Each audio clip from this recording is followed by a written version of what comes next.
فقالوا أبشرا منا واحدا نتبعه إنا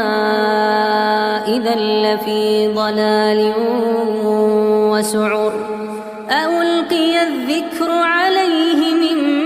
بيننا بل هو كذاب أشر سيعلمون غدا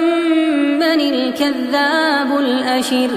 إنا مرسل الناقة فتنة لهم فارتقبهم واصطبر